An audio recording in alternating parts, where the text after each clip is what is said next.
नमो भगवते वासुदेवाय। ओम नमो भगवते वासुदेवाय। नमो भगवते ओम वासुदेवाय। ज्ञानतिमिरन्धस्य ज्ञानाञ्जनशलाकया चक्षुरुन्मिलितं येन तस्मै श्रीगुरुवे नमः। श्रीचैतन्यमनोभीष्टं स्थापितं येन भूतले स्वयं रूपः कदा मह्यं ददाति स्वपदान्तिकं। वन्देऽहं श्रीगुरुं श्रीयुतापदकं नमः श्रीगुरुं वैष्णवां च। श्रीरूपं साग्रजातं सहगणरघुनाथान्वितं तं सजीवं साद्वैतं सावधूतं परिजनसहितं कृष्णचैतन्यदेवं श्रीराधा कृष्णपादान् सह गणललिता श्रीविशाखान्तां च नमामि विष्णुपादाय कृष्णपृष्ठाय भूतले श्रीमते भक्तिवेदान्त स्वामी नित्यनामिने नमस्ते सारस्वते देवे गौरवाणी प्रचारिणे निर्विशेष शून्यवादी पाश्चात्यदेशतारिणे नमामि विष्णुपादाय कृष्ण पृष्ठाय भूतले सिद्धार्थ सरस्वती इति नामिने श्रीवार्षभानवी देवी दयिताय कृपाब्धये कृष्ण संबंध विज्ञान दायिने प्रभो नमः। माधुर्यज्वल प्रेमाडे श्रीरूपानुग भक्तिदा श्री गौर करुणा शक्ति विग्रहाय नमस्ते। नमस्ते गौरवाणी श्रीमूर्तये दीनतारिणे रूपानुगा विरुद्धा सिद्धांत हारिणे नमो गौर किशोराय साक्षात् वैराग्य मूर्तये विप्रलंबर साबोधि पादाम्बुजायते नमः। नमो भक्ति विनोदाय सच्चिदानंद नामिने गौर शक्ति स्वरूपाय रूपानुगवरायते गौराविर्भाव भूमि स्वं निर्दिष्टा सज्जन प्रिय वैष्णव सार्वभौम श्री जगन्नाथाय ते नमः। वाञ्छाकल्पतरुभ्यश्च कृपा सिन्धुभ्येव च पतितानां पावनेभ्यो वैष्णवेभ्यो नमो नमः। नमो महावदन्याय कृष्ण प्रेम प्रदायते कृष्णाय कृष्ण चैतन्य नाम्ने गौरतुषे नमः। पंचतत्वात्मकं कृष्णं भक्तरूपस्वरूपकं भक्तवतारं भक्ताख्यं नमामि भक्तशक्तिकं। हे कृष्ण करुणा सिंधु दीनबंधु जगत्पते गोपेश गोपिका कांत राधा कांत नमस्ते।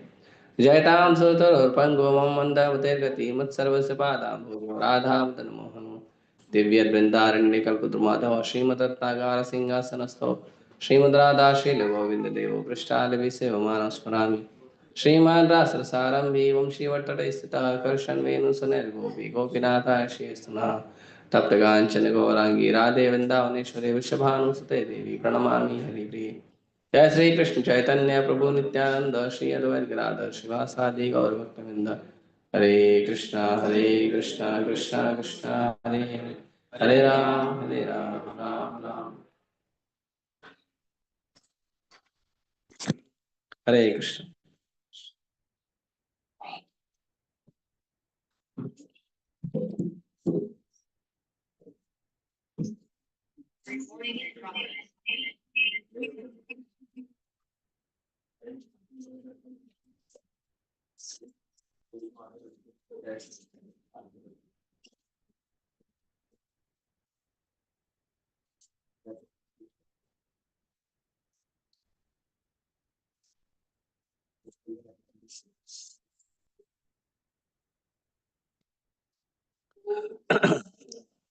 तो यहाँ पे आज हम चर्चा करेंगे हरिनाम के ऊपर।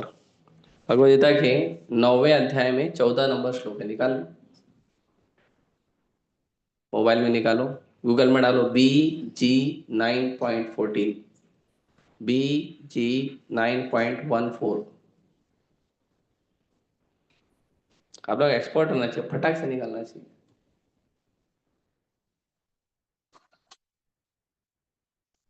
ठीक है, बोलो मेरे साथ।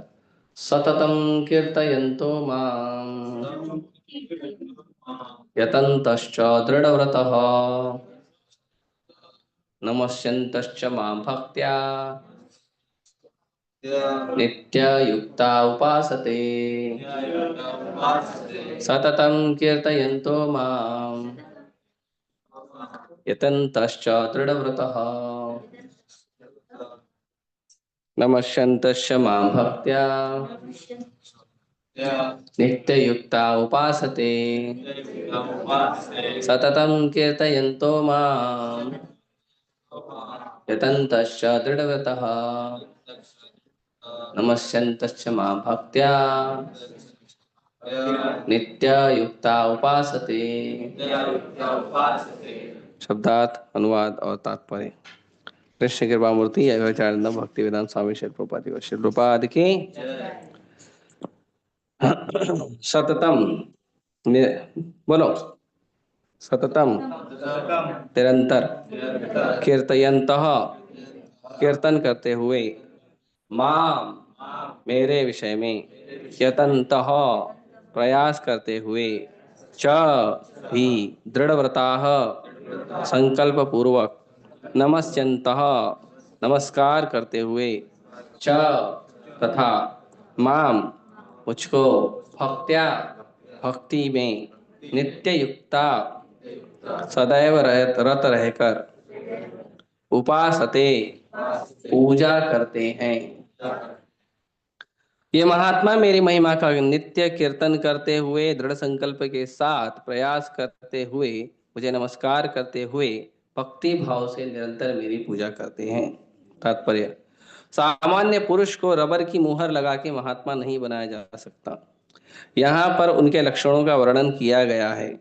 महात्मा सदैव भगवान कृष्ण के गुणों का कीर्तन करता है, उसके पास कोई दूसरा कार्य नहीं होता, वह सदैव कृष्ण के गुणगान में व्यस्त रहता है। दूसरे शब्दों में वह निर्विशेषवादी नहीं होता। जब गुणगान का प्रश्न उठे तो मनुष्य को चाहिए कि वह भगवान के पवित्र नाम, उनके नित्य रूप, उनके दिव्य गुणों तथा उनकी असामान्य लीलाओं की प्रशंसा करते हुए परमेश्वर को महिमान्वित करे। उसे इन सारे वस्तुओं को महिमान्वित करना होता है। अतः महात्मा भगवान के प्रति आसक्त रहता है। जो व्यक्ति परमेश्वर के निराकार रूप ब्रह्म ज्योति के प्रति आसक्त होता है, उसे भगवद गीता में महात्मा नहीं कहा गया है। उसे अगले श्लोक में अन्य प्रकार से वर्णित किया गया है। महात्मा सदैव भक्ति के विविध कार्यों में यथा विष्णु के श्रवण कीर्तन में व्यस्त रहता है, जैसा कि श्रीमद् भागवत में उल्लेख है। यही भक्ति श्रवण कीर्तन विष्णु का स्मरण है। ऐसा महात्मा अंततः भगवान के 5 दिव्य रसों में से किसी एक रस में उनका सानिध्य प्राप्त करने के लिए दृढ़ व्रत होता है।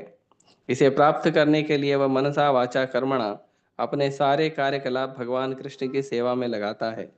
यही पूर्ण कृष्ण भावनामृत कहलाता है।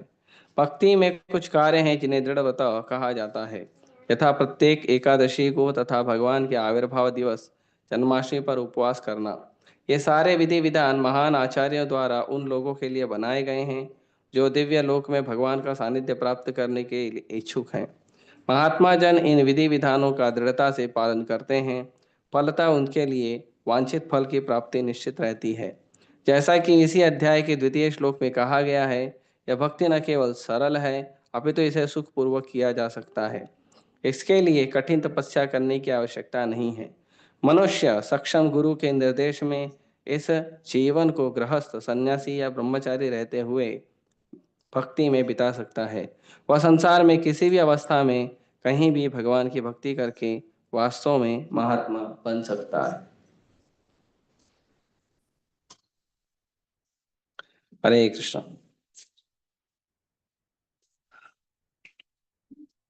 तो अभी हमने बहुत सारे फेस्टिवल मनाए हैं, अभी और बहुत सारे फेस्टिवल आ रहे हैं। अभी जगन्नाथ जी का फेस्टिवल गया, अभी कौन सा फेस्टिवल आ रहा है? हाँ? नहीं, झूलन यात्रा। अपडेट रहना चाहिए। अभी झूलन यात्रा आ रहा है, 5 से 10 तारीख तक रहेगा, राधा कृष्णा झूलन उत्सव, है ना। पूरे ब्रह्मांड में माया हमको झूला झुलाती है,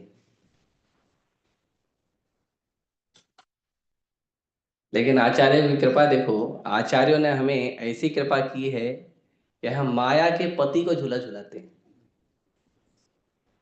है ना। राधा कृष्ण उनको झूला झुलाते हैं। ऐसे माया तो हमको रोज झूला झुलाते रहती है, चॉकलेट भी देती है साथ में, कड़वा कड़वा। ऐसे चॉकलेट मीठा होता है, लेकिन माया कड़वा चॉकलेट देती है, और हम लोग माया के कड़वे चॉकलेट को मीठा समझ के खाते रहते हैं। एक उदाहरण देते हैं, ऊंट होता है ना, ऊंट, कैमल, रेगिस्तान में घूमता है वो, उसको जब को टेस्टी खाना होता है तो क्या खाता है पता है? वो कैक्टस खाता है। कैक्टस मतलब नागफनी या जो कटीले वृक्ष होते हैं वो खाता है। तो जो कटीले वृक्ष होते हैं जब वो खाता है तो उसका मुंह कट जाता है, तो जब उसका मुंह कट जाता है तो वो बोलता है कितना टेस्टी है ये। तो वो टेस्ट एक्चुअली किसका होता है? उसके खून का। उसी का मुंह कट जाता है और उसके मुंह से कट के उसी का खून उसको टेस्ट मिलता है। लेकिन वो क्या बोलता है कितना टेस्टी है। कैक्टस टेस्टी है क्या? कोई बनाता है उसका सब्जी? नहीं बनाता। तो ऐसे ही माया हमको देती है। माया हमको कड़वा कांटे वाला चॉकलेट देती है, हम खाते हैं, हम बोलते हैं कितना टेस्टी है। इसको शास्त्र में और आचार्यगण ने बोलते हैं असत्य न सत्य करी मानी। झूठ को सही मानना, कड़वे को मीठा मानना, है ना। तो ऐसे भौतिक संसार में आप देखो सब व्यक्ति तरस है। किसी भी सभी व्यक्ति किसी से भी जाके पूछो और कैसे चल रहा है, चल रहा है, ऐसा रो के बोलेगा। दोबारा पूछने का इच्छा भी नहीं होता है। अब कभी कभी जाओ लोगों से हाल चाल पूछो, ऐसा जवाब देते मन ही नहीं करता दोबारा पूछने का, है ना। लेकिन फिर भी अब इतना दुख है संसार में। आप न्यूज़पेपर उठा लो, न्यूज़पेपर में लगभग 90% तो अपराध लिखा रहता है ना। इसका चोरी हो गया, उसका चोरी हो गया, उसका उधर भूकंप हो गया, उधर बाढ़ आ गई, उधर सूखा पड़ गया, उधर अकाल पड़ गया, वो पैसा लेके भाग गया, है ना। फिर पति ने पत्नी को मार दिया, पत्नी ने पति को मार दिया, है ना। ऐसा कई सारा न्यूज रहता है। पूरा अखबार जो है वो क्राइम्स ऑफ इंडिया होता है। क्राइम, टाइम नहीं होता, क्राइम होता है वो। पूरे अखबार में हम हर जगह क्या पढ़ते हैं? दुख है, कष्ट है, यही पढ़ते हैं। इतना पढ़ने का, दिन रात यही पढ़ते हैं, चाहे न्यूज में देख लो, चाहे कहीं देख लो, चाहे किसी से बात कर लो, है ना। वो घर में या कंपनी में, फैक्ट्री में, या माताएं जो हैं, पड़ोसी लोग आपस में बात करते हैं तो क्या बात करते हैं? बस यही बात करते हैं, इधर दुख है उधर दुख है। हाँ, किसी को कुछ और बताओ, क्या बताएं आपको, मत बताओ लेकिन फिर भी बताते हैं वो लोग, ये दुख है वो दुख है। तो बहुत बोलते हैं, सबको सब लोग यही चर्चा करते हैं, यहाँ दुख है वहां दुख है, ऐसा है वैसा है। फिर भी इस दुखमय संसार में पड़े हुए हैं।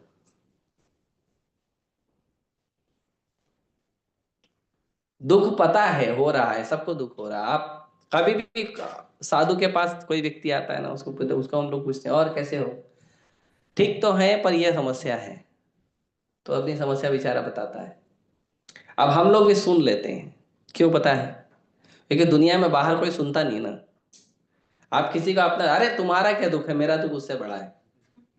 हाँ, दुखों में भी कंपटीशन होता है। दुखों में भी लोग कंपटीशन करते हैं, मेरा दुख इतना बड़ा है, मेरा दुख इतना बड़ा है। दुख भले कुछ नहीं रहेगा लेकिन बताएगा उसको बड़ा करके, बहुरी करिश्मणा, बड़ा करके बताएगा। तो उसको चुभा रहेगा सुई, बताएगा मेरा तलवार से गला काटने का प्रयास किया था, ऐसा बताएगा। मालूम है एक बार तो कट भी गया था, फिर मैंने जोड़ लिया। ऐसे दुख बताते हैं लोग। हाँ, तो इतना दुख संसार में है, कष्ट है, कष्ट में है, लेकिन फिर भी वो संसारी वस्तु में लगा रहेगा। वो भगवान की ओर मुड़कर देखता नहीं है। तो इसको कहते हैं कि माया ने हमको बहुत सारा कड़वा कड़वा चॉकलेट दिया है और हम उसको जानबूझ के बोलते हैं नहीं ये मीठा है ना। बचपन में जब अब छोटा बच्चा बड़ा होता है तो उसको सिखाया जाता है ऐसे खाना खाओ, ऐसे कपड़े पहनो, ऐसे बैठो, है ना, सब सिखाया जाता है। स्कूल जाओ, उसको अच्छा नहीं लगता, उसको मस्त स्वच्छंद रहना अच्छा लगता है। कोई नियम पालन नहीं करना, कुछ नहीं करना। अभी देखो क्लास शुरू होने के पहले 2 बच्चों को मैंने बोल दिया शांति से बैठना। उनको थोड़ी अच्छा लगता है शांति से बैठना। उनको उनके अवतार में आने दो तो पता चलेगा। बच्चे जब अपने अवतार में आते तो फुल खुश रहते हैं, है ना। लेकिन फिर भी बोला अभी वो बेचारे, ठीक है अभी क्या करेंगे, पापा के लिए, मम्मी के लिए, या परिस्थिति के लिए, ठीक है अभी शांति से बैठेंगे, नहीं शांति से बैठेंगे तो मार पड़ेगी। तो वो लोग प्रयास करते हैं शांति से रहने का, पर एक्चुअली हमारा स्वभाव शांति से रहने का नहीं है, मस्त आनंद में रहना है, खुशी में रहना है ना।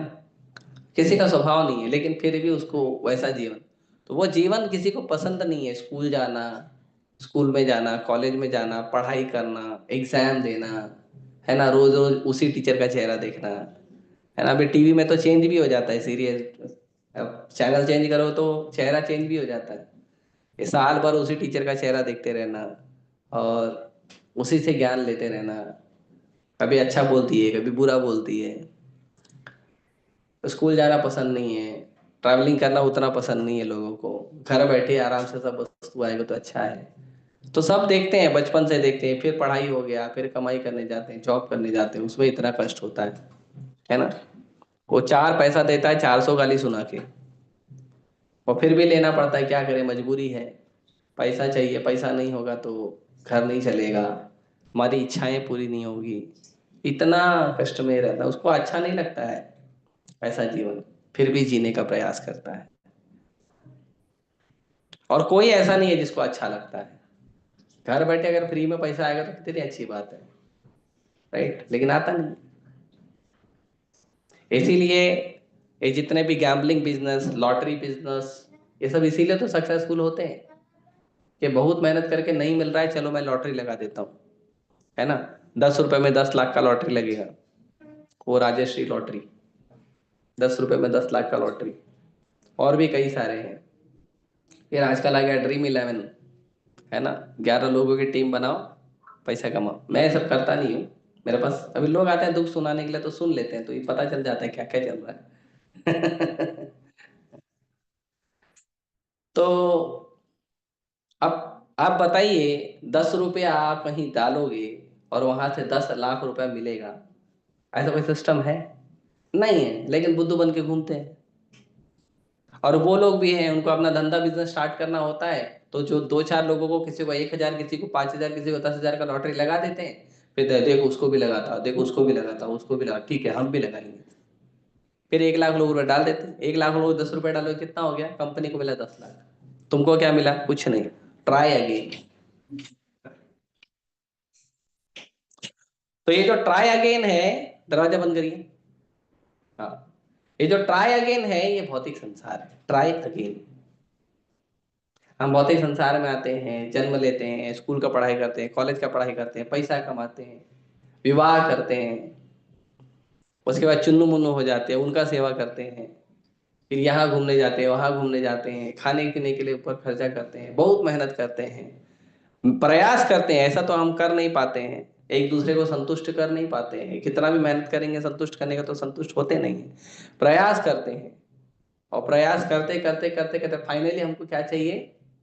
अनलिमिटेड हैप्पीनेस, अनलिमिटेड खुशी, ये हमको चाहिए। लेकिन जैसे ही हमारा शरीर छूटने वाला होता है, माया बोलती है try again, better luck next time.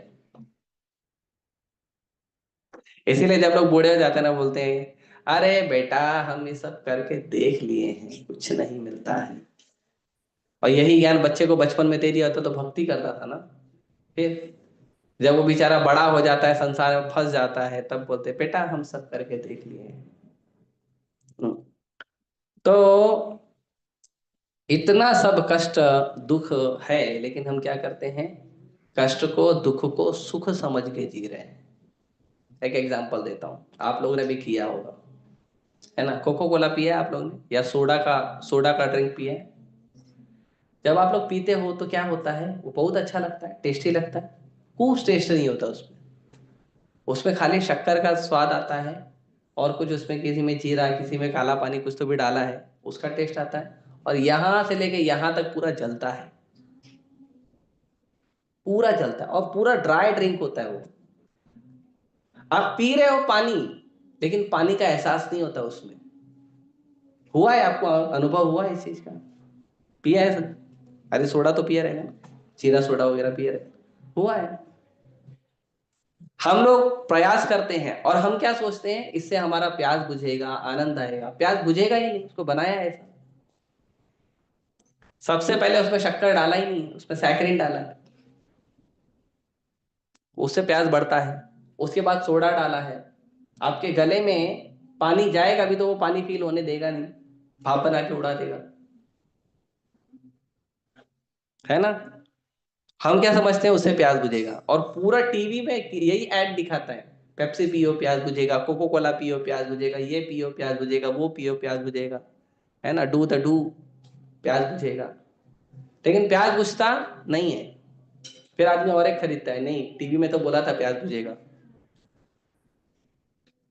है ना।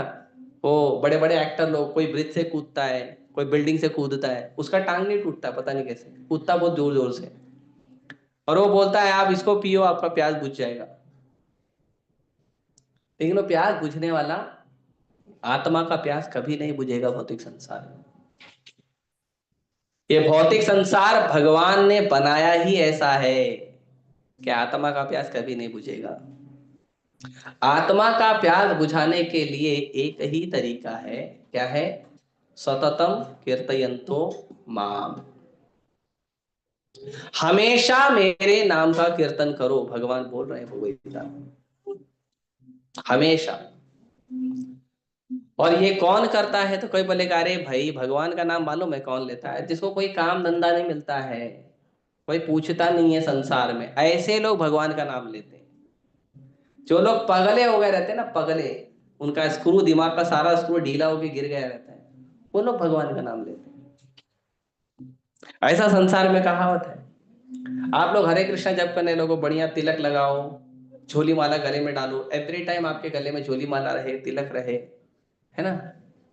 आप जब कोई मिले तो आप गीता का बात करो, भागवत का बात करो, कृष्ण कथा चर्चा करो, है ना। तो लोग क्या बोलेंगे? लोग बोलेंगे आप हमारे लायक नहीं हो, आप पागल हो, आप बुद्धू हो, आप मूर्ख हो, तो आपको स्वीकार नहीं करेंगे, हमको समाज से दूर करने का प्रयास करेंगे,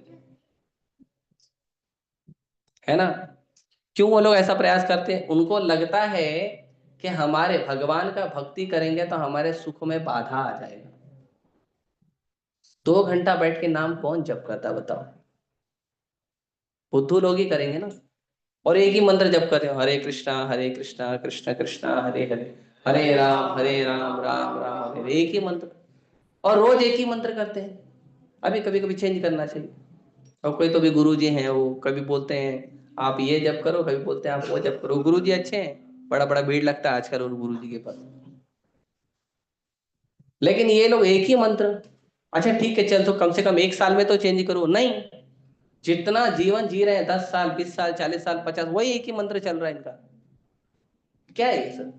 इतना बोरिंग लाइफ है।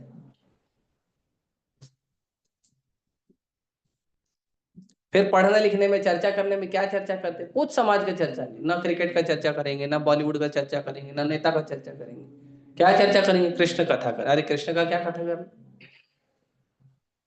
वो दुखी हो जाते हैं उसमें। खाने में ना लहसुन खाते हैं, ना कांदा खाते हैं, ना चाय पीते हैं, ना कॉफी पीते हैं, कुछ भी नहीं करते। और नॉनवेज तो छूते भी नहीं है, देखते भी नहीं, बात भी नहीं करते उसका। कहाँ टेस्ट? बोले टेस्ट है ये जीवन में? टेस्ट है? बिल्कुल भी स्वाद है? बिल्कुल स्वाद नहीं जीवन में। कहीं घूमने नहीं जाते हैं, कोई गार्डन में घूमने नहीं जाएंगे, कोई पिकनिक घूमने नहीं जाएंगे। कॉलेज वाले स्कूल वाले पिकनिक करेंगे तो घर पे बहाना बोलते हैं पेट खराब है, नहीं आना है, सिर दर्द कर रहा है, घर में कोई ऑफ हो गया है। हाँ, जो दादाजी पहले ही शरीर छोड़ देंगे उनको और 4 बार शरीर छुड़वा देते हैं बहाना करके। जाते ही नहीं है, भक्त लोग जाते ही नहीं, बार बार बहाना करते हैं। पिकनिक नहीं जाते हैं, मूवीज देखने नहीं जाते हैं, कुछ नहीं करते। इतना नीरस, इतना टेस्टलेस जीवन है भक्तों का, ऐसा संसार के लोगों को लगता है। परंतु भगवान भगवद गीता में कहते हैं अशांतस्य कुतो सुखम। अगर आपके लिए सुख की व्यवस्था कर भी दी जाए, अगर आपके लिए जो आप सुख चाहते हो वो सुख आपको दे भी दिया जाए, लेकिन आपका मन शांत नहीं है, तो आप सुख को एक्सपीरियंस नहीं कर सकते। अभी जैसे आप यहाँ पे बैठे हो और फोन आ जाए, पिताजी हॉस्पिटल में गए हैं, भले आप प्रसाद पा रहे हो या कीर्तन में नाच रहे हो, खाली एक बार फोन आ जाए कि पिताजी हॉस्पिटल गए हैं। अब पिताजी को कुछ हुआ नहीं है, पिताजी अपने मित्र को हॉस्पिटल में जमा करने गए, या हॉस्पिटल में उसको पूछताछ करने गए। आपने पूरा बात सुना नहीं, लेक्चर में कीर्तन में मन ही नहीं लगेगा, भले कितना बढ़िया धुन हो कुछ हो, मन नहीं लगेगा। अरे पिताजी हॉस्पिटल में पता नहीं क्यों गए, बीच बीच में फोन लेके बाहर जाएंगे, बात करेंगे, क्या हो गया क्या हो गया, क्यों? मन शांत नहीं। आपको खीर देंगे हम खाने के लिए, आज तो नहीं, देखेंगे किसी दिन। खीर दिया है खाने के लिए, लेकिन उस खीर में एक कटोरी भर के खीर है, बहुत स्वादिष्ट खीर है, लेकिन उस खीर में एक चुटकी रेत डाल दिया गया है। अब खाओ, मिट्टी, एक चुटकी मिट्टी या रेत डाल दिया है, अब खाओ। खीर का स्वाद तो आएगा ना, मीठा स्वाद तो आएगा ना, लेकिन दांत के नीचे पत्थर आएगा, तो वो खीर का पूरा स्वाद नहीं आएगा। राइट? आपको कोई स्वीट डिश आपने मांगा, आपको गुलाब जामुन दे दिया, आप गुलाब जामुन लिए खा लिए, वो गुलाब जामुन के अंदर एक छोटा सा मिर्ची का टुकड़ा डाल दिया था। गुलाब जामुन जब लेके खाएंगे तब बहुत धन्यवाद देंगे, और जब वो मिर्ची का टुकड़ा दांत के नीचे आएगा तो बहुत गाली देंगे, है ना? क्यों? क्यों ऐसा? क्यों ऐसा होगा? अच्छा लगेगा हमको? क्यों नहीं लगेगा? सोचा कुछ मिला कुछ, लेकिन संसार तो ऐसा ही है ना, सोचते कुछ हो मिलता कुछ है, फिर भी पड़े हो इसी में। क्योंकि अगर मन शांत नहीं होगा तो आप सुख का अनुभव नहीं कर सकते। सुख का अनुभव करने के लिए आपको मन शांत होना पहले जरूरी है।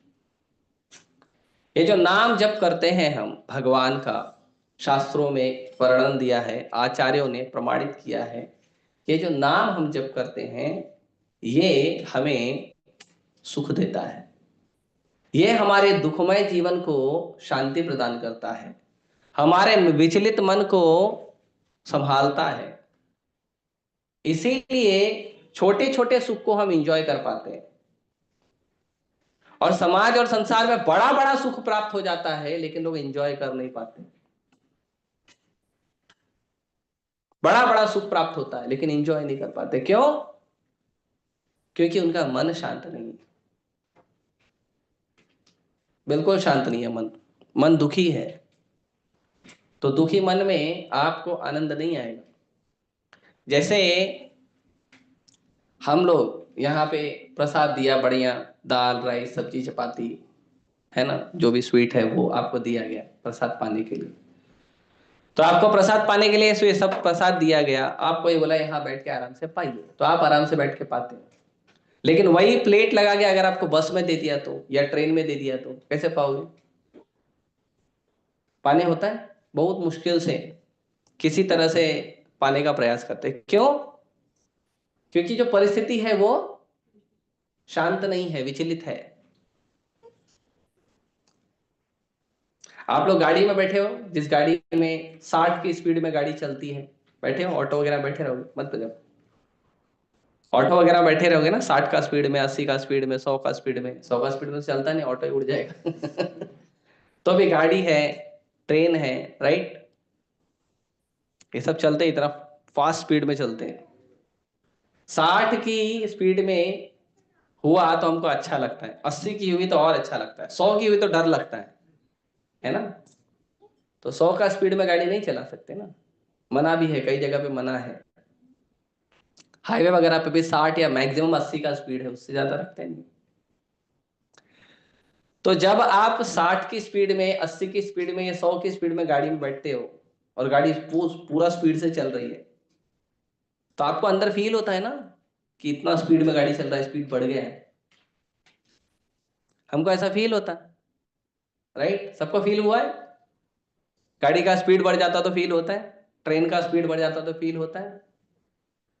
तो 100 का स्पीड, 200 का स्पीड में अगर मान लो ट्रेन जो है और ज्यादा का स्पीड में चलता है, अभी आजकल बुलेट ट्रेन बना दिया है, फिर उसके बाद वो और कोई तो भी कैप्सूल शिप ऐसा कुछ बनाया है उन लोगों ने, वो ट्रेन बना दिया, फुल स्पीड हाई स्पीड में चलेगा, लेकिन फील होता है ना अंदर, राइट?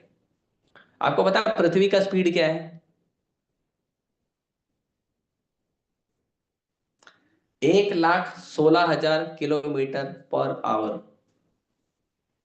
एक घंटे में 1,16,000 किलोमीटर की स्पीड में पृथ्वी चलती है, सूर्य के चक्कर लगाती है।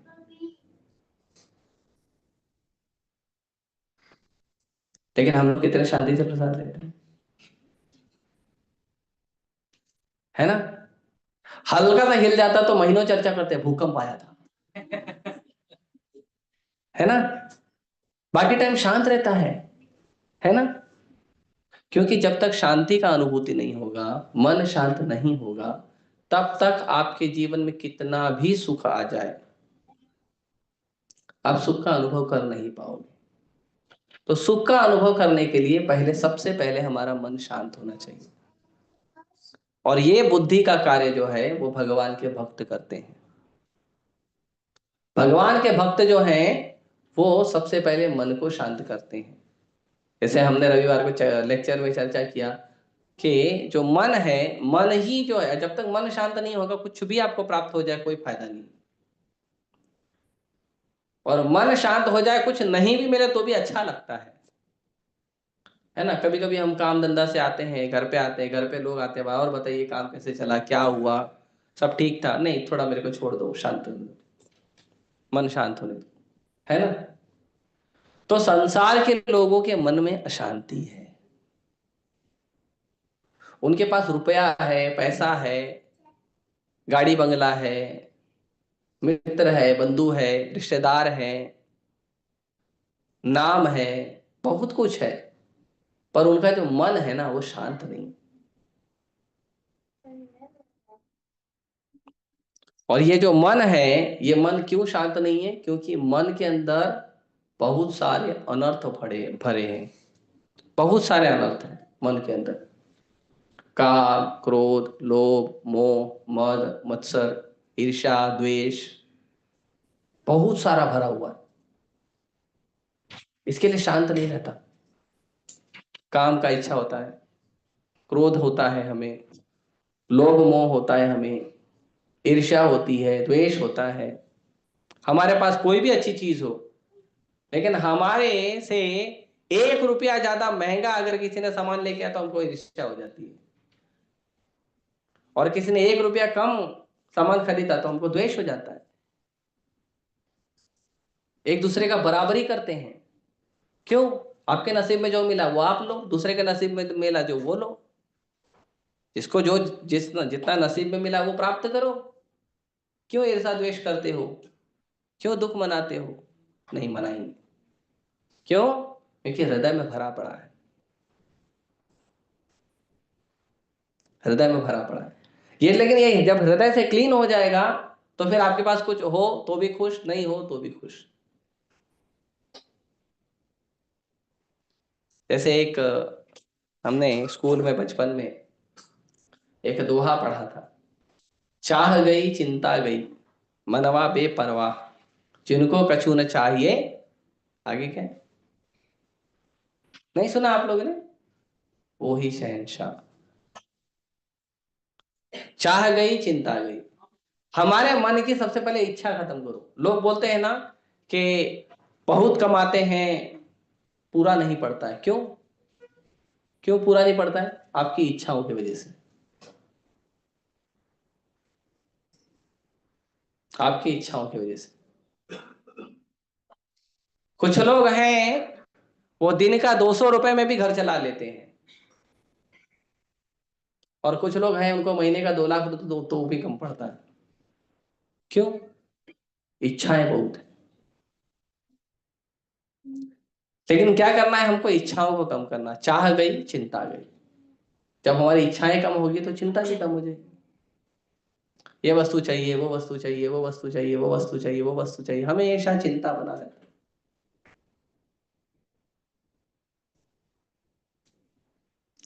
तो जब चाह जाएगी, इच्छाएं कम होगी, चिंता कम होगी, तब क्या होगा? मनवा बेपरवाह। फिर मन किसी चीज की परवाह नहीं करेगा। एक ही चीज की परवाह करेगा, किसकी? भगवान की। जिनको कछु न चाहिए, जिसको कुछ नहीं चाहिए, वही शहंशाह।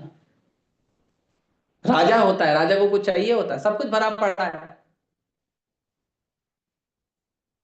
और जो भगवान का भक्त होता है उसको कुछ चाहिए ही नहीं। तो वो भी शहंशाह होता है, दोनों राजा होते हैं। तो हमारे ये जो इतनी सारी अनंत इच्छाएं हैं, इन इच्छाओं को कम करने का प्रयास करिए, इनकम मत बढ़ाइए, इच्छाएं कम करिए। भारत पे सदियों से लोगों ने आक्रमण किया है। ये तो अभी हम बोलते हैं मुगलों ने आक्रमण कर दिया, अंग्रेजों ने आक्रमण कर दिया, इसके पहले आक्रमण नहीं हुए थे भारत पे? रावण, हिरण्यकशिपु, हिरण्याक्ष।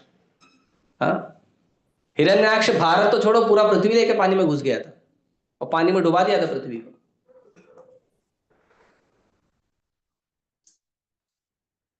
है ना?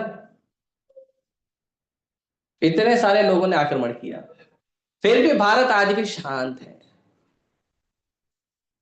भारत को आज तक कोई जीत नहीं पाया। ये बेचारे लोग प्लान बनाते रहते हैं, कन्वर्जन करने वाले और दूसरे धर्म के लोग, वो बोलते हैं हम धर्म का पालन करते हैं। विधर्मी कोई धर्म का पालन नहीं करते हैं, दुनिया को खाली प्रचार करते हैं हम इस धर्म का पालन करते हैं। धर्म तो उनको पता ही नहीं, धर्म का ध भी नहीं पता है उन लोगों को, खाली झंडा लेके घूमते रहते हैं अपने धर्म के नाम का। तो ये जितने लोग हैं, ये लोग प्रयास करते हैं भारत को जीतने का। भारत को कोई जीत नहीं सकता। ऐसे अयोध्या है, अयोध्या, ये जो नाम है, ये नाम ही बताता है कोई जीत नहीं सकता। अयोध्या, योद्धा मतलब जिसको जीता जा सके, अयोध्या मतलब जिसको जीता ही नहीं जा सके, उसको अयोध्या बोलते हैं। तो ये भारत है, भारत को कोई जीत नहीं पाएगा। क्यों? क्योंकि भारत के अंदर एक गुण बहुत अच्छा है, और वो क्या है? इच्छाओं को कम करता है, इनकम नहीं बढ़ाता। आजकल भारत के लोग दुखी हैं, क्यों? इनकम बढ़ा रहे हैं, इच्छाएं बढ़ा रहे हैं, इनकम बढ़ा रहे हैं, और जितनी इच्छाएं आ रही है उतना इनकम और बढ़ रहा है। एक उदाहरण देता हूं, न्यूज से मिला है, मैं इतना ज्यादा समाज की चीजों का ध्यान नहीं रखता हूं। एक लड़का है, उसका नाम है डॉली चाय वाला, जानते हैं आप लोग? चाय पिया उसका? क्या डालता है चाय में? चाय में क्या डालता है? चाय पत्ती, शक्कर, और हाँ वो जो भी है, अदरक, वो जो भी है डालता है। यही डालता है ना जो आप घर में डालते हो, वही डालता है ना? फिर क्यों इतना फेमस है वो? ऐसे ताज होटल है, ताज होटल में एक चाय का कीमत कितना है? कोई गया ताज होटल में? क्या कीमत है चाय का? 500 प्लस। ठीक है, हम यहाँ पे बाहर जाके नुक्कड़ में 5 रुपए का पीते हैं, वो 5 के पीछे 2 जीरो भी लगा देता है। क्या डालता है चाय में? सोना, चांदी, मोती, ऐसा कुछ, काजू बादाम, हाँ डालते हैं चाय में। कोई हिमालय की दुर्लभ जड़ी बूटी, ऐसे कुछ डालता है। फिर क्यों 500 रुपये? क्यों? वो जो सर्विस करता है ना, उसका 500 रुपये। तुम घर में शांति से बना के पी लो ना 5 रुपए में। नहीं, लोगों को दिखाना पड़ेगा हमारा बड़ा कॉलर है। हाँ, हमारा बड़ा कॉलर है। इच्छाएं बढ़ाते हैं, ज्यादा पैसा है तो ज्यादा इच्छाएं बढ़ती है। वही काम छोटे में भी हो सकता है, नहीं हमको ज्यादा बड़ा करके देखिए, हम दुनिया को दिखाना चाहते हैं कि हमारा बड़ा रुतबा है, बड़ा नाम है, बड़ा पैसा है। अच्छा, जो सच में अमीर होते हैं ना, वो नॉर्मल कपड़ा पहन के घूमते हैं, सिंपल। देख लो आप लोग, Ambani Adani normal shirt pant पहन के घूमते, कोई कोट नहीं, कोई टाई नहीं, कोई ग्लास नहीं, सन ग्लास नहीं, कोई रोलेक्स वॉच नहीं, कुछ नहीं, एकदम सिंपल, है ना? वो फेसबुक के मालिक को देख लो, इंस्टा के मालिक को देख लो, एक ही है ना? ठीक है। और जो गूगल का जो सीईओ है उसको देख लो, सब लोग को देखोगे ना सिंपल कपड़ा पहनते हैं। अमीर लोग अमीर दिखने का प्रयास नहीं करते हैं, लेकिन जिनके पास पैसा नहीं है वो जबरदस्ती अमीर बनने का प्रयास करता है, दुनिया को दिखाना चाहता है। और अगर सच में थोड़ा पैसा आ जाता तो और दिखाता है। ऐसे मैंने उदाहरण दिया है कई बार, एक बताता हूँ वापस। हमारे मंदिर में एक लड़का आता था रेगुलर, फूड फॉर लाइफ में प्रसाद पाने के लिए। तो जो लड़का है वो रोज फूड फॉर लाइफ में प्रसाद लेता है। तो एक भक्त उनको देखते थे, रेगुलर आता है प्रसाद लेता है, तो सोचे उसको थोड़ा प्रचार करेंगे, तो प्रचार करने के लिए गए और जानकारी वगैरह लेने लगे क्या है कैसा है। तो लड़के ने बताया उसको, पूछे कि भाई कितना कमाते हो, तो बोला मैं 10,000 रुपये कमाता हूँ। तो वो भक्त बोला 10,000 रुपये कमाते हो, लेकिन आपके पास तो आईफोन है, 10,000 रुपया कमा के आप आईफोन कैसे खरीदते हो? तो उसने बोला ईएमआई पे लिया है। तो प्रभु जी बोले ईएमआई पे भी कैसे अफोर्ड होता है 10,000 रुपये में? 1 लाख रुपए का फोन कैसे अफोर्ड कर रहे हो? बोलता है देखो प्रभु जी ऐसा है, 10,000 रुपये कमाता हूँ, 6,000 रुपये उसकी ईएमआई कट जाती है। प्रभु जी वैसे हार्ट अटैक है, 6,000 रुपये तो ईएमआई कट गई, बचा क्या?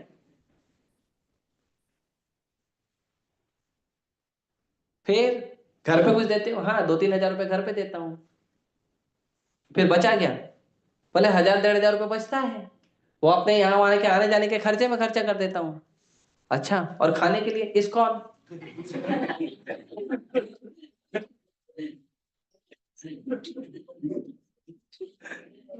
इस्कॉन में तो मिलता है प्रसाद आ जाता है। अब 10,000 रुपये कमा रहा है, लेकिन उसको दिखाना है कि मेरे पास आईफोन है, I can afford iPhone, EMI पे लिया है। अच्छा गुम हो गया तो? गुम हो गया तो क्या होगा? लाख रुपए का फोन तो गया, ईएमआई भरते रहो, फिर क्या करेगा? वो तो जो 10,000 रुपये कमा रहा है वो प्राप्त होगा? क्या जरूरत है इतना पैसा खर्चा करने की? 2-3 महीने का पगार जमा करो, 15-20 हजार का फोन खरीद लो, या उससे भी सस्ता फोन आता है। इच्छाएं कम करो, नहीं आईफोन चाहिए। तो यदि हम इच्छाओं को निरंतर बढ़ाते रहेंगे तो हमारे जीवन में दुख कभी कम नहीं होगा। सुख आ भी जाएगा तो आप सुख का अनुभव नहीं कर पाओगे। इसके लिए इच्छाओं को कम करो, और ये सबसे अच्छा है कि इच्छाओं को कृष्ण से जोड़ दो। कृष्ण से जोड़ दो, जो करो कृष्ण के लिए करो, खाना है कृष्ण के लिए खाओ, बोलना है कृष्ण के लिए बोलो, चलना है मंदिर में जाओ, धाम में जाओ, जो करना है कृष्ण के लिए करो। और जितनी इच्छाएं कम होगी आनंद उतना ज्यादा होगा, और जितना इच्छाएं ज्यादा होगा आनंद उतना कम।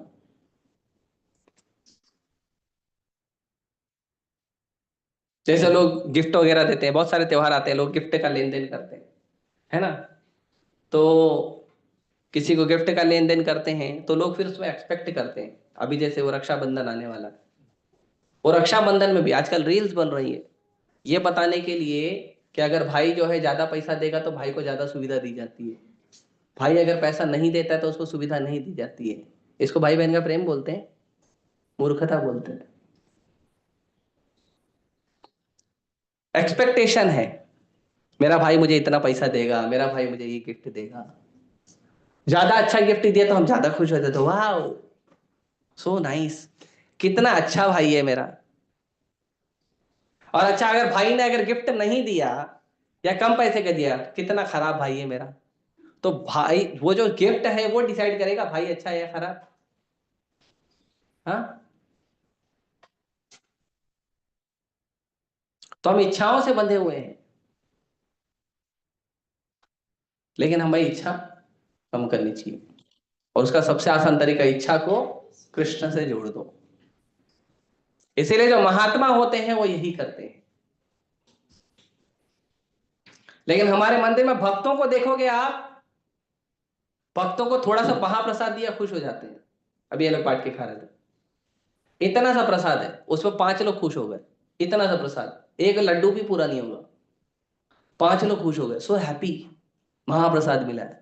और किसी को तो इतना सा लो तुमको स्वीट दे रहा हूं, इतना सा लड्डू दो, क्या करेगा? वही फेंक के मारेगा, और लड्डू तो पूरा दे है ना?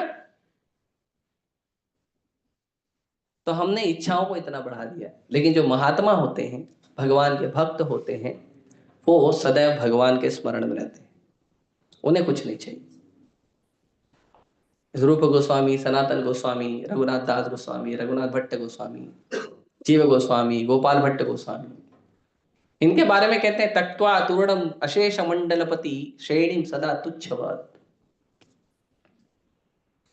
ये सब बड़े बड़े क्षेत्र के राजा थे या बड़े बड़े क्षेत्र के अधिपति थे, उसको संभालते थे, कंट्रोल करते थे, मैनेज करते थे। कोई प्रधानमंत्री था, कोई मुख्य वित्त मंत्री, फाइनेंस मिनिस्टर था। गोपाल भट्ट गोस्वामी श्रीरंगम मंदिर जो सबसे बड़ा मंदिर है ऑलमोस्ट, उतने बड़े मंदिर के हेड पुजारी के बेटे थे। रघुनाथ दास गोस्वामी जमींदार के बेटे थे। लाखों में उनका इनकम आता था, लेकिन उन्होंने क्या किया? सब छोड़ दिया। क्यों? महाप्रभु के आशीर्वाद को प्राप्त करने के लिए। और रहते कैसे थे? एक गमछा पहन के, भगवान का नाम जप करते हुए, वृंदावन में कभी इस पेड़ के नीचे, कभी उस पेड़ के नीचे। जन्म लिए वो लोग अरबपति करोड़पति के घर में, लेकिन वो सब संपत्ति उनको नहीं चाहिए। उनको क्या चाहिए? भगवान का नाम। भगवान का नाम चाहिए और कुछ नहीं चाहिए। इसीलिए जब नाम भी जप कर रहे हैं तो नाम जप करते समय हमें इच्छाओं से रहित होना चाहिए। नाम भी जप करते तो हमको यही याद आता, ये लिया है, वो लेना बाकी है। तो इसमें होता है सोचती कांक्षती। सोचती मतलब हमेशा सोचते रहते हैं क्या वस्तु चाहिए, क्या नहीं चाहिए। और कांक्षती मतलब जो वस्तु प्राप्त नहीं है उसके लिए दुख मनाते रहते। तो जो मिला है, जो मिला है, कम मिला है इसीलिए दुख मनाना, और जो नहीं मिला है उसके लिए दिन रात चिंतन में रहना, तो फिर सुख का अनुभव कब करोगे? जो मिला है वो तो खाओ। जैसे कोई प्रसाद के लिए आता है दौड़ दौड़ के, प्रभु जी प्रसाद प्रसाद प्रसाद प्रसाद, आया दौड़ के, प्रभु जी प्रसाद खत्म, कुछ तो होगा, हाँ थोड़ा दाल राइस ले लो। फिर वो दाल राइस लेके बैठता है प्रसाद पाने। फिर वो देखता है उसके सामने वाले भक्त के प्लेट में दाल है, राइस है, सब्जी है, पूड़ी है और स्वीट भी है। फिर वो अपने प्लेट को देख देख के नहीं खाता है, दूसरे के प्लेट को देख के खाता है। क्यों? अरे इतना तो प्राप्त हुआ भगवान का प्रसाद। नहीं। तो ये सोचती कांक्षती हम हर जगह लगाते हैं, हर जगह लगाते हैं। लेकिन भगवान का भक्त कैसा होता है? ब्रह्मभूत प्रसन्नात्मा, न सोचती न कांक्षती। फिर क्या करता है? सम सर्वेषु भूतेषु मद भक्ति लभते परम। सब कुछ वस्तु को समान देखता है। प्राप्त हुआ है वो भी अच्छा है, नहीं प्राप्त हुआ वो भी अच्छा है। सब कुछ वस्तु को समान देता है। मद भक्ति लभते परम, भगवान बोलते हैं मेरी भक्ति को प्राप्त करता है। और भक्ति कैसे करता है? कहते हैं सततं कीर्तयन्तो माम एतन्तच्च दृढव्रतः नमश्चन्तश्च मां भक्त्या नित्ययुक्ता उपासते। कैसे भक्ति करता है वो? सबसे पहला सततं कीर्तयन्तो माम, हमेशा कीर्तन करता है। कीर्तन का मतलब ये नहीं होता है कि करताल लेके मृदंग लेके कीर्तन करना या नाम जप करना कीर्तन, उसको कीर्तन नहीं बोलते। कीर्तन मतलब कीर्तयति इति कीर्तन। जो भगवान जिस भी वस्तु में भगवान की कीर्ति का गुणगान हो उसको कीर्तन कहते हैं। भगवान का नाम है, रूप है, गुण है, यश है, लीला है, सबका कीर्तन करिए। तो जब आप नाम जप कर रहे हो तो नाम जप करिए, जब आप नाम नहीं जप कर रहे हो तो लेक्चर सुनिए, कथा सुनिए, पुस्तकों को पढ़िए, दूसरों को जाके प्रचार करिए। 24 घंटा हाथ में माला नहीं है तो भी मुंह से हरे कृष्ण निकलते रहना चाहिए। चैतन्य महाप्रभु वो, अभी ऐसे तो भगवान को शौच नहीं आती है, लेकिन वो शौच को जा रहे थे, एक लीला दिखाया उन्होंने। तो एक गोपाल करके छोटा सा लड़का था। तो जब महाप्रभु जा रहे थे तो गोपाल, जो महाप्रभु क्या किए थे, अपने जीभ को दांत के नीचे दबा के लेके जा रहे थे। ऐसे दांत के नीचे जीभ को दब पकड़ के जा रहे थे। तो गोपाल ने बोला ऐसा ऐसा मुंह बना के क्यों जा रहे हो, दांत के नीचे जीभ को क्यों दबाया? तो महाप्रभु बोले क्या करूं, मेरे मुंह से हमेशा कीर्तन निकलते रहता है, भगवान का नाम निकलते रहता है, हरे कृष्णा कृष्णा कृष्णा हरे हरे, हरे राम राम राम हरे हरे। हमेशा भगवान का नाम निकलता है। टॉयलेट करने टाइम थोड़ी भगवान का नाम लेना चाहिए। टॉयलेट तो अच्छा चीज नहीं, अपवित्र चीज है, उसमें कैसे भगवान का नाम ले। तो गोपाल ने पूछा टॉयलेट करते करते मर गए तो?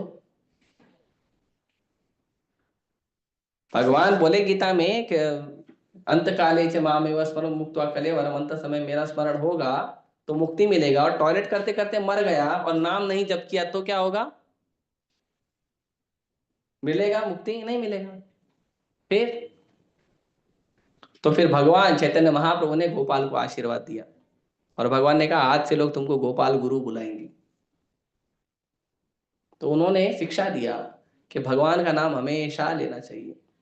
इवन जब लोग स्नान करते हैं, आप लोग सब नहाते हो ना रोज? ये क्या प्रश्न पूछ रहे हो प्रभु जी? ऐसा पूछना पड़ता है कभी कभी। अभी मैं तो यूथ प्रीचर था ना, मैं लड़कों को प्रचार करता था पहले, अभी भी करता ही हूँ। तो यूथ प्रीचर था तो उसमें हम पूछना पड़ता है, क्योंकि आदत नहीं होता। कभी कभी लोग, मम्मी नहलाती है तो नहाते हो, नहीं तो नहीं नहाते। क्योंकि जब हम लोग जाते थे हॉस्टल वगैरह में प्रचार करने के लिए, खासकर ठंडी के टाइम पे, और उत्तर भारत में ठंडी आप जानते हैं कैसी होती है ना, 2 डिग्री 3 डिग्री 5 डिग्री 8 डिग्री ऐसा ठंडी होता है। और उसमें कंबल से और स्वेटर से बाहर निकलने का मन ही नहीं करता है। एक भक्त को हमने पूछा, और रोज जप करते हो ना? तो सर मैं रोज जप नहीं करता हूं, जब नहाता हूं तब जप करता हूं। तो रोज नहाते नहीं हो? इतनी ठंडी में कौन नहाता है? तो हम लोग बोले भैया बिना नहाए जप करो चलेगा, रोज जप तो करो। तुम्हारा शरीर का स्नान नहीं होगा, मन का स्नान तो करो। तो जब स्नान करते हैं तो स्नान करते समय हम लोग बहुत सारी चीजों का ध्यान देते हैं। पानी होना चाहिए जैसा हमको चाहिए, गरम ठंडा ल्यूक वार्म, है ना। उसके बाद साबुन होना चाहिए, शैम्पू होना चाहिए, वो ब्रश होना चाहिए बॉडी को घसने वाला, है ना। और अच्छा क्लीन होना चाहिए बाथरूम वगैरह, बहुत सारा चीज ध्यान देते हैं, राइट। लेकिन स्नान करने के लिए इन सब चीजों का, ये सब जो चीजें हैं, इन सब चीजों का उतना जरूरत नहीं जितना एक चीज जरूरी है, जिसको स्नान कहते हैं। शरीर को गीला करने को स्नान नहीं कहते हैं। साबुन लगा के स्नान करने को स्नान नहीं कहते हैं। कहते हैं जब आप स्नान करते समय भगवान का नाम जप करो, हरे कृष्णा कृष्णा कृष्णा हरे हरे, हरे राम राम राम हरे हरे। क्योंकि अगर हमने भगवान का नाम नहीं लिया स्नान करते समय तो वो पशु की तरह स्नान माना जाता है, मनुष्य का स्नान नहीं माना जाता है।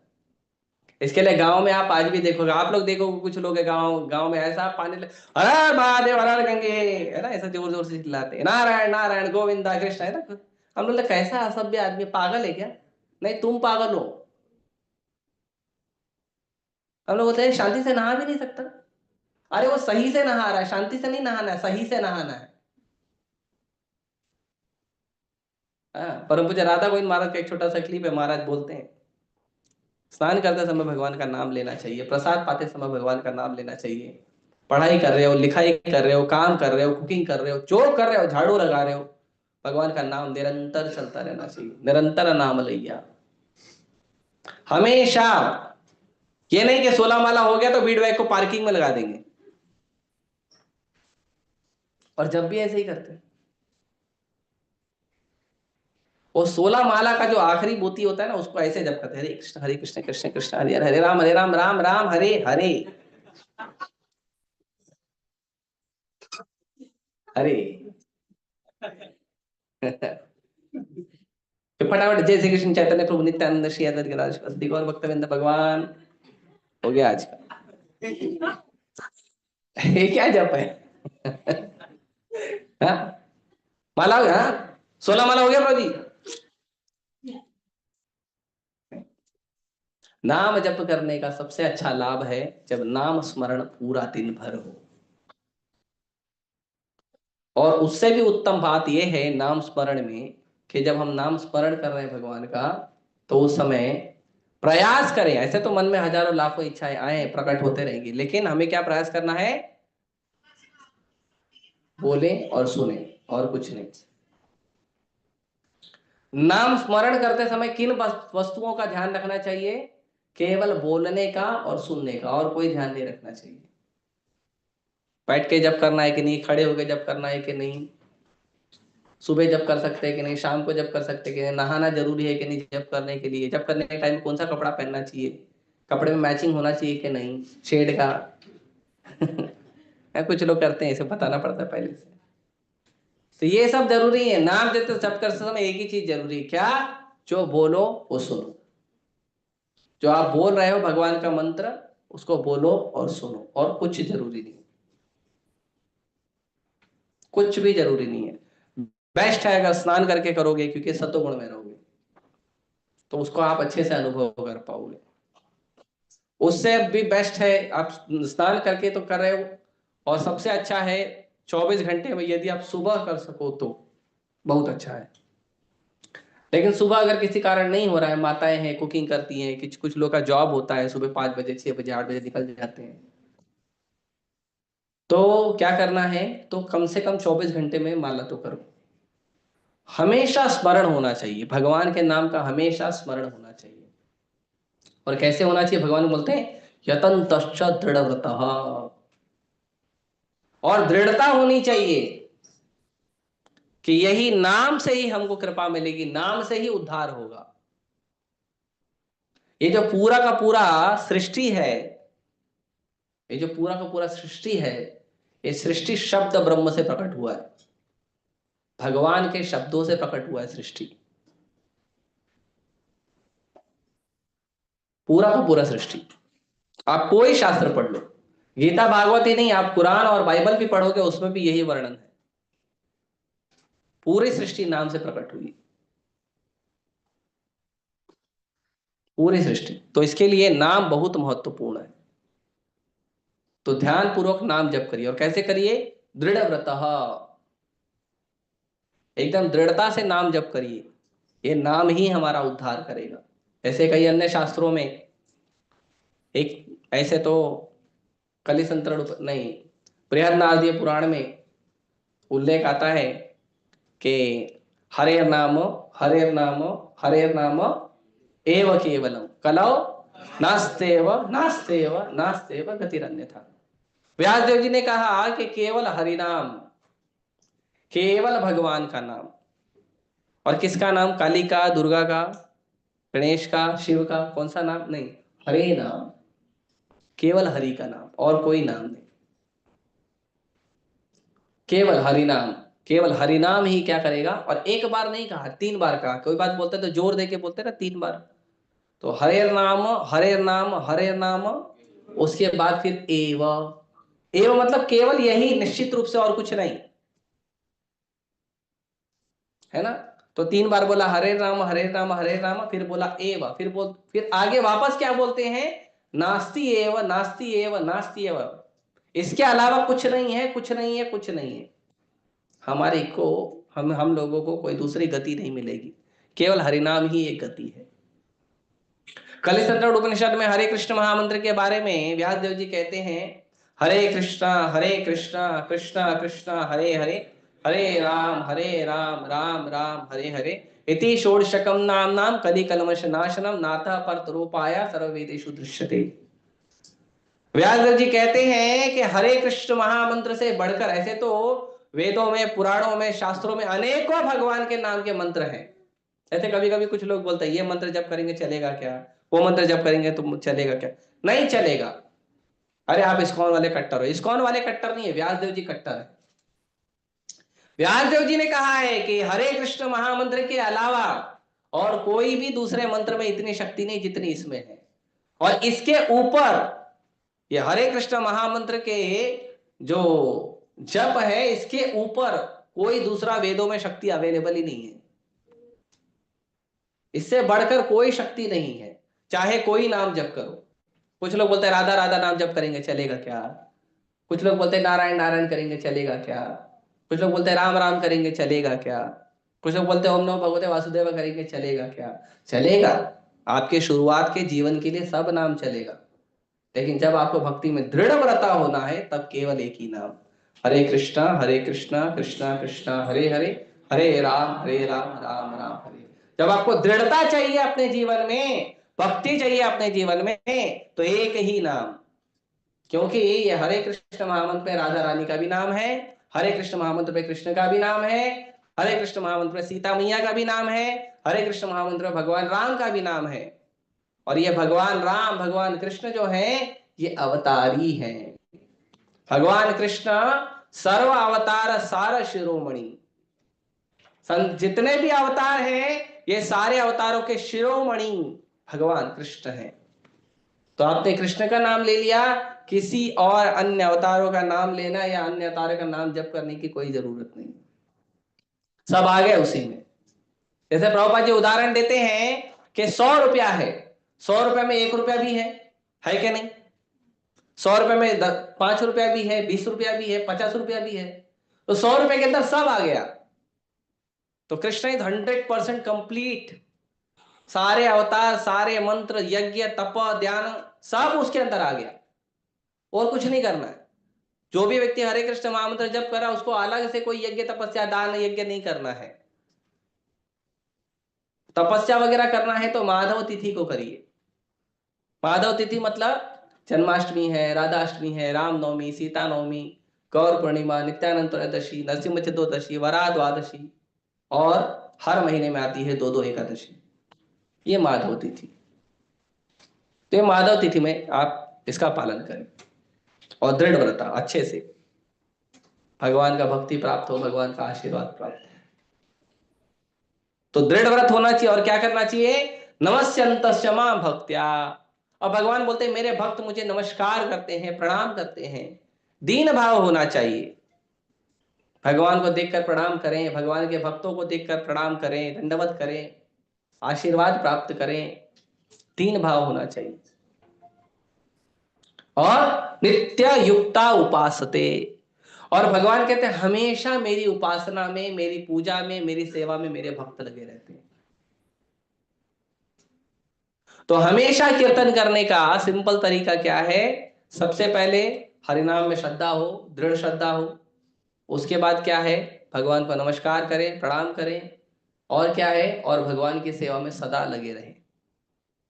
यही जो है हमें हरिनाम के प्रति दृढ़ करेगा, और जब हम हरिनाम के प्रति दृढ़ होंगे हरिनाम से उद्धार हो जाएगा।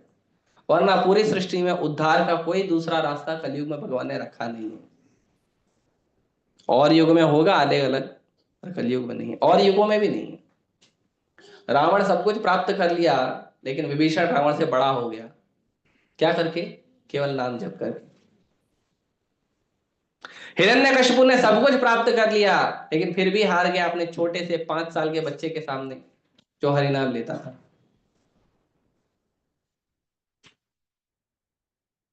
वो कितना भी बड़े हो जाओ, कभी कभी कुछ लोग बोलते हैं प्रभु जी मैं बहुत अमीर होना चाहता हूँ। फिर मैं उसको पूछता हूँ रावण जितना कि हिरण्यकशिपु जितना?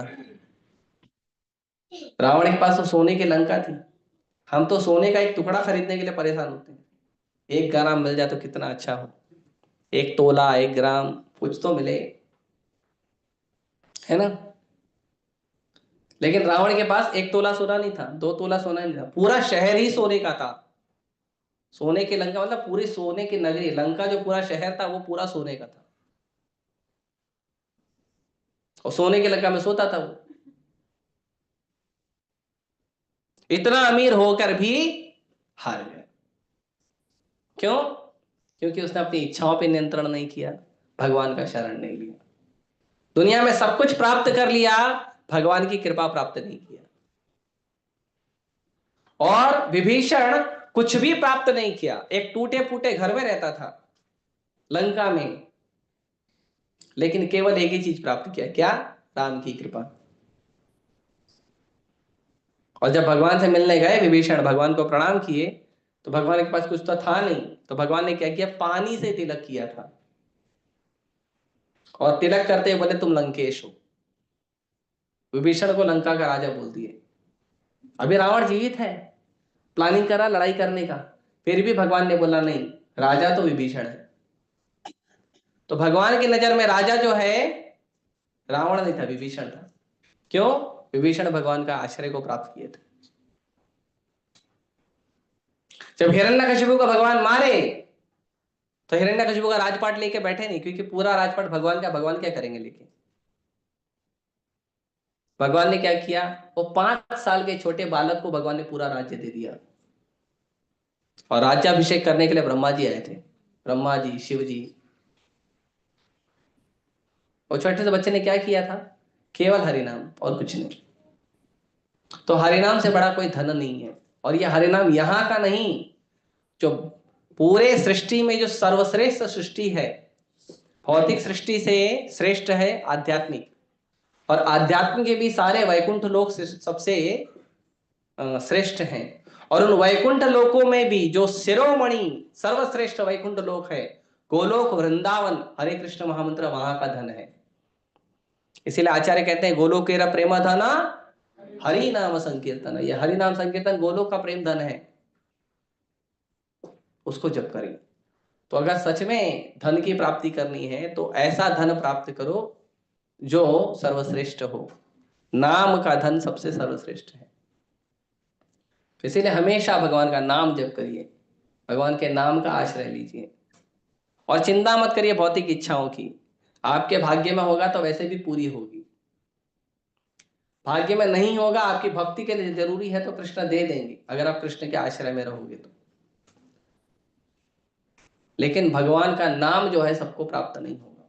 नाम प्राप्त करने के लिए शरणागति होनी चाहिए, दृढ़ व्रत होना चाहिए, इच्छाओं से मुक्त होना चाहिए। जब हम नाम जप करते हैं तो नाम जप का स्टेज है, पहला स्टेज है नाम जप का, नाम अपराध। जब हम शुरू में नाम जप करते हैं तो हम अपराध वाला नाम जप करते हैं। अपराध नाम जप करने का मतलब कि नाम तो हम जप कर रहे हैं लेकिन हमारा मन कहीं और है। हमारे मन में हजारों लाखों इच्छाएं हैं। एक हाथ से दाएं हाथ से नाम जप कर रहे हैं, बाएं हाथ से दूसरा काम कर रहे हैं। इसको अपराध नाम कहते हैं। कम से कम हम मन को नहीं रोक सकते, शरीर को तो रोकना चाहिए। दाएं हाथ से आप नाम जप कर रहे हो, बाएं हाथ से कुछ दूसरा काम कर रहे हो। और सबसे ज्यादा बेकार है नाम जप करते समय मोबाइल यूज करना। मोबाइल यूज करना सबसे ज्यादा बेकार है। कोई अगर दाएं हाथ से नाम जप कर रहा है, बाएं हाथ से मोबाइल यूज कर रहा है, बहुत बेकार है। आज मैं एक भक्त से बात कर रहा था, तो भक्त को मैं बता रहा था कि सुबह 4 बजे से लेके 8 बजे तक मेरे हाथ में मोबाइल नहीं रहता है, बिल्कुल नहीं रहता है। हाँ, लोग सुबह सुबह प्रभाते मोबाइल दर्शनम ऐसे करते हैं। नहीं, भगवान का दर्शन करिए। सुबह सुबह मोबाइल का दर्शन करेंगे, मोबाइल में फिर मैसेज देखेंगे, किसने क्या भेजा, किसने क्या भेजा, रात में क्या भेजा था, छोड़ दो उसको। जाओ पहले भगवान का दर्शन करो, नाम जप करो, गीता भागवत सुनो, फिर उठाओ मोबाइल को। मोबाइल के अंदर ही तो पूरा दुनिया का कचरा आता है। चेतना सबसे ज्यादा उसी से खराब होती है, इधर ये हो गया, उधर वो हो गया, तो मोबाइल हाथ नहीं लगाते। फिर क्या करते हैं, फिर मोबाइल को उठाता हूं, लोगों को भगवान का दर्शन भेजता हूं, फिर मोबाइल रख देता हूं, फिर 2 घंटे के लिए साइड में। फिर प्रसाद सेवा किए, फिर मोबाइल उठाए, फिर लोगों को एक और बार दर्शन भेजे, फिर मोबाइल साइड में। फिर ऑफिस में सेवा कर रहे हैं, किसी का कॉल आया, मैसेज आया तो ठीक है, नहीं आया तो पड़ा है मोबाइल। तो हम मोबाइल पे आश्रित हो गए, हमको हरिनाम पे आश्रित होना चाहिए। मोबाइल में हमारे क्या मैसेज आया, क्या मैसेज नहीं आया, उसने फोन किया था नहीं किया था, इसको जवाब देना, उसको जवाब देना, ये सब बरोबर ध्यान देते हैं, है ना। और सारे मैसेज चेक करते हैं, फेसबुक के अलग, व्हाट्सएप के अलग, इंस्टा के अलग, और कुछ कहीं कहीं आता है उसके अलग, इतने सारे ऐप बने हुए हैं। सारा मैसेज चेक करके एकदम क्लियर, हाँ अभी ठीक है, अभी सबसे बात हो गया। और कृष्ण से बात हुआ? नहीं प्रभु जी, अभी 12 माला बाकी है। कितना बज रहा है? रात का 12 बज रहा है।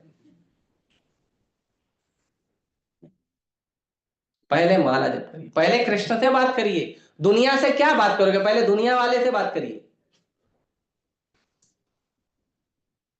तो सबसे बड़ा अपराध जो हम लोग करते हैं वो है ध्यान पूर्वक नाम नहीं जप करना। मैं प्रयास करूंगा अगला लेक्चर जब भी मैं लूं तो 10 नाम अपराध पे लेक्चर लेंगे। हरि नाम में जो 10 नाम अपराध होते हैं, पद्म पुराण में उसका वर्णन है। तो नाम में अपराध भी होता है, वो क्या अपराध है, कौन कौन से अपराध है। लेकिन ये जो 10 अपराध है, ये 10 अपराध का कारण सिर्फ एक है, ध्यान पूर्वक नाम जप नहीं करना, वो सबसे बड़ा अपराध है। जब आप जप कर रहे हो तो कोई दूसरा काम मत करो। भगवान के नाम से बढ़कर कुछ भी नहीं है, भगवान के नाम से बढ़कर भगवान भी नहीं है। अगर किसी ने भगवान के नाम की शरण लिया है, भगवान भी उसका कुछ नहीं बिगाड़ सकते। इतना पावरफुल है नाम। इसलिए नाम जप करिए, निरंतर नाम लइए, हमेशा नाम जप, कम से कम अपराध मत करिए। फिर जब व्यक्ति अपराध युक्त नाम जप करता है, जप करते करते करते करते करते करते धीरे धीरे वो शरणागत होता है भगवान के प्रति, और फिर वो नामाभास स्तर पे आता है। नामाभास मतलब नाम जप कर रहा है, कोई इच्छाएं नहीं है, लेकिन भगवान से प्रेम भी नहीं है, उस स्तर पे आता है। नाम जप करता है कम से कम ड्यूटी के लेवल पे। कभी कभी कुछ लोग बोलते हैं, प्रभु जी पहले बहुत मन करता था जप करने का, अभी मन ही नहीं करता है। तो आपके घर में जो कुकिंग करते हैं, आपकी माँ है, पत्नी है, जो भी है, उसका कभी मन न करे कुकिंग करने का, तो भूखा रहोगे। और साधु है, ठंडी के टाइम पे साधु का मन न करे नहाना, तो भजन नहीं करेगा सुबह का। हम लोग का भी मन नहीं करता ऑफिस जाने का, या स्कूल जाने का, या कॉलेज जाने का, या दुकान धंधा पे जाने का मन नहीं करता है। कभी कभी बड़ा दुख लगता है, क्या आज मन नहीं करा जाने का, फिर भी जाते हैं ना। क्यों जाते हैं, क्यों जाते हैं बताओ। जो लोग जाते हैं, क्यों जाते हो। नहीं मन करता फिर भी क्यों जाते हो सत्येंद्र, नहीं मन करता फिर भी क्यों जाते हो। हाँ, रिस्पॉन्सिबिलिटी, जिम्मेदारी दिखाना पड़ेगा, और क्या कारण है। क्यों जिम्मेदारी दिखाते हो, नहीं दिखाओगे तो क्या हो जाएगा। पैसा चाहिए, और क्यों जाते हैं। कोई कोई मजबूरी से जाते हैं। मजबूरी से जाते हैं, और क्यों जाते हैं। पेट पूजा। पेट पूजा। और बताओ, एक शब्द ढूंढ रहा हूं मैं। हाँ, उसी से घर गृहस्थी चलती है, उसी से घर गृहस्थी चलती है, भगवान तो चला ही नहीं सकते। भगवान तुम्हारी सांसें चला सकते हैं, लेकिन तुम्हारा घर नहीं चला सकती, है भ्रम है हमें। हमारा भ्रम देखिए कितना बड़ा है, कि सांसें तो हमारी भगवान चलाते, लेकिन घर हमारा भगवान नहीं चला सकते। वाह, है ना।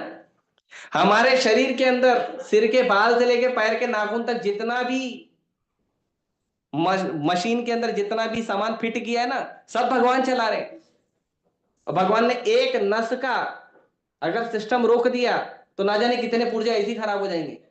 सब भगवान चला रहे हैं, हमारी सांसें भगवान चला रहे हैं, हमारे शरीर भगवान चला रहे हैं। ये हमारे धमनियों में, नसों में जो खून दौड़ रहा है, उसको भगवान चला रहे हैं।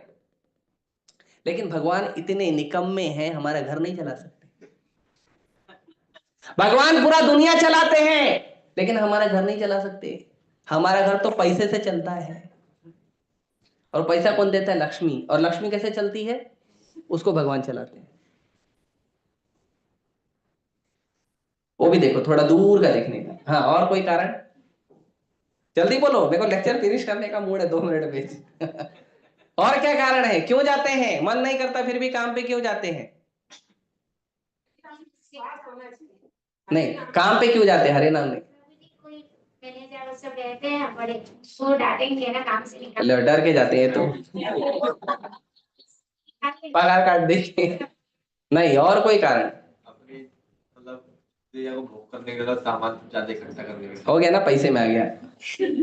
ड्यूटी, जिम्मेदारी का दूसरा शब्द है ड्यूटी। घर पे बोर होते हैं इसलिए टाइम निकाल देते देखो प्रभु जी ने आज अपने मन की बात बोली है।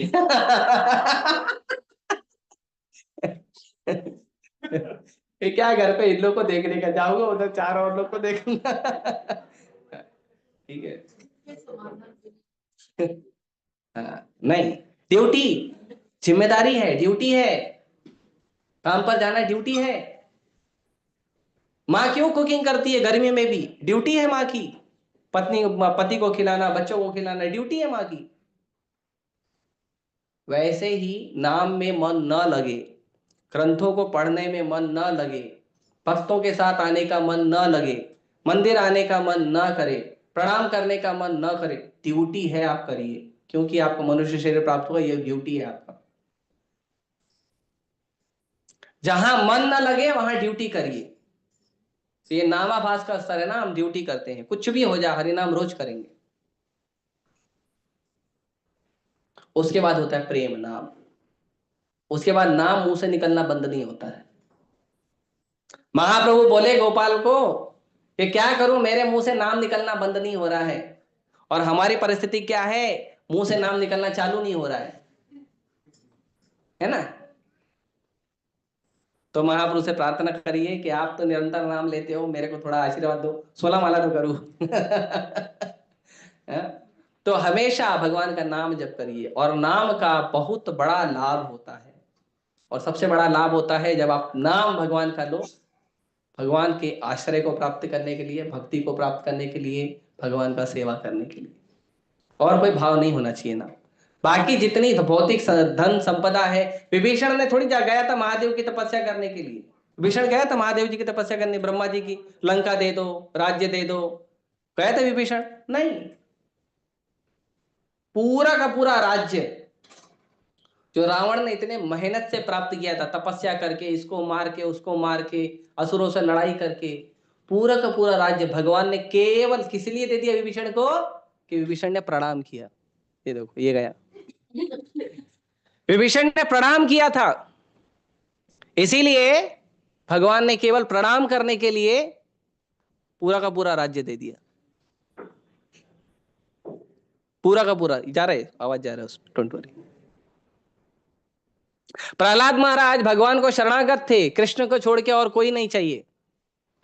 तो प्रहलाद महाराज को भगवान ने पूरा हिरण्यकशिपु का राज्य, 14 भुवन प्रहलाद महाराज को दे दिया।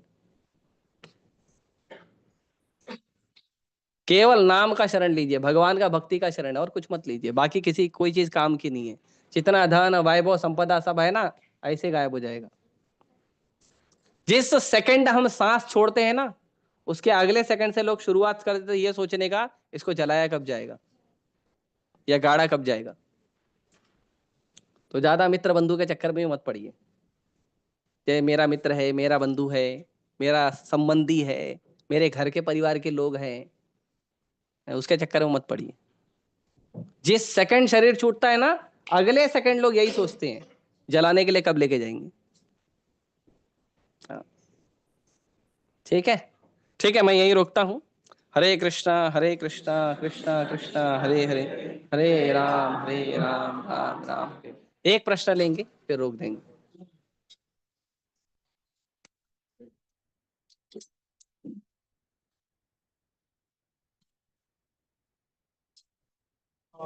जन्म के बंधन के टूटने को मोक्ष कहते हैं। तो मोक्ष का मतलब क्या, भगवान के वहां फिर बन में रहना, मेरा कुछ जन्म फिर होगा नहीं रहता। ये देखो, ये इसको तो मोक्ष लोग कहते हैं, लेकिन ये मोक्ष की गलत परिभाषा है। ये मुक्ति का सही परिभाषा नहीं है मुक्ति का। कुछ लोग मुक्ति इसीलिए प्राप्त करते हैं कि संसार का कष्ट दूर हो जाए। कुछ लोग मुक्ति इसलिए प्राप्त करते हैं कि चलो ठीक है, संसार में आनंद नहीं है, भगवान के उसमें आनंद है, उसमें चले जाएं। असली मुक्ति है जब आप भगवान की सेवा में लगो, भगवान के नाम रूप गुण लीला में सेवा, जप करो, सेवा करो, कीर्तन करो, प्रचार करो। असली मुक्ति वही है कि आप 24 घंटा कृष्ण की सेवा में लगे रहो, वो असली मुक्ति है। तो अगर आप वो धरती पे भी कर रहे हो तो आप मुक्त हो, उसको जीवन मुक्त कहते हैं। जैसे प्रभुपाद जी के इतने सारे शिष्य हैं, 24 घंटा कृष्ण की सेवा में लगे रहते हैं, वो जीवन मुक्त है। उनको ऑलरेडी मुक्ति हो गया है, नाम मात्र के लिए उनका खाली शरीर रुका हुआ है, वो असली मुक्ति है। लेकिन आप ब्रह्म में चले जाओ, यहाँ चले जाओ, वहां चले जाओ, मुक्ति प्राप्त करने के नाम पे, और फिर वहां पे इसी धरती पे गिरोगे, फिर फंसे रहोगे। क्योंकि जब तक भगवान से प्रेम नहीं होगा, भगवान अपने धाम में एंट्री देंगे नहीं। और भगवान के धाम के अलावा और कहीं भी जाओगे तो वो मुक्ति है ही नहीं, वापस आओगे पतंती अधा। तो असली मुक्ति है 24 घंटा कृष्ण की सेवा में लगे रहना, 24 घंटा कृष्ण का स्मरण करना, वो असली मुक्ति है। बाकी मुक्ति नहीं है, बाकी मुक्ति के नाम पे केवल दिखावा है, मुक्ति नहीं है। ठीक है, ओके। श्री हरिनाम संकीर्तन की जय, श्रील प्रभुपाद की जय, भगवद्वाणी भगवदगीता की जय। हरे कृष्णा। ओके, बिना माइक के नरसिम्हा आरती कौन गाएगा?